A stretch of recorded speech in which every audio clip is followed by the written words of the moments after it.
ഈശോ മിശിഹായ്ക്ക് സ്തുതിയായിരിക്കട്ടെ. പ്രിയമുള്ളവരെ, വചനം പഠിക്കാനായിട്ട് എല്ലാവരെയും സ്വാഗതം ചെയ്യുന്നു.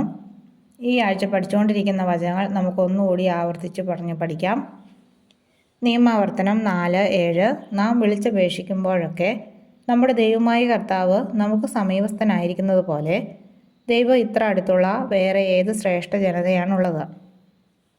സങ്കീർത്തനം 90:14. പ്രഭാതത്തിൽ അങ്ങയുടെ കാരുണ്യം കൊണ്ട് ഞങ്ങളെ സംതൃപ്തരാക്കണമേ. ഞങ്ങളുടെ ആയുഷ്കാലം മുഴുവൻ ഞങ്ങൾ സന്തോഷിച്ചുല്ലസിക്കട്ടെ. മത്തായി 6:33. നിങ്ങൾ ആദ്യം അവിടുത്തെ രാജ്യവും അവിടുത്തെ നീതിയെ അന്വേഷിക്കുക, അതോടൊപ്പം മറ്റുള്ളവയെല്ലാം നിങ്ങൾക്ക് ലഭിക്കും. പ്രഭാഷകൻ 7:10. പ്രാർത്ഥനയിൽ മടുപ്പ് തോന്നരുത്, ദാനധർമ്മത്തിൽ വൈമുഖ്യം കാണിക്കരുത്. ഇനി നമുക്ക് ഇന്നത്തെ വചനം നോക്കാം.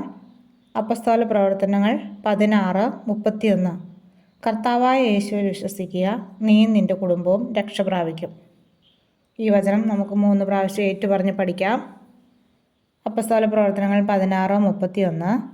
കർത്താവായ യേശുവിൽ വിശ്വസിക്കുക, നീയും നിന്റെ കുടുംബവും രക്ഷ പ്രാപിക്കും. അപ്പസ്തോല പ്രവർത്തനങ്ങൾ 16:31. കർത്താവായ യേശുവിൽ വിശ്വസിക്കുക, നീയും നിന്റെ കുടുംബവും രക്ഷ പ്രാപിക്കും. അപ്പസ്തോല പ്രവർത്തനങ്ങൾ 16:31. കർത്താവായ യേശുവിൽ വിശ്വസിക്കുക, നീയും നിന്റെ കുടുംബവും രക്ഷ പ്രാപിക്കും. ഈ വചനം ബുക്കിലേക്ക് എഴുതുകയും പഠിക്കുകയും ചെയ്യുക. നാളെ മറ്റൊരു വചനവുമായിട്ട് കാണാം. ദൈവം എല്ലാവരെയും അനുഗ്രഹിക്കട്ടെ.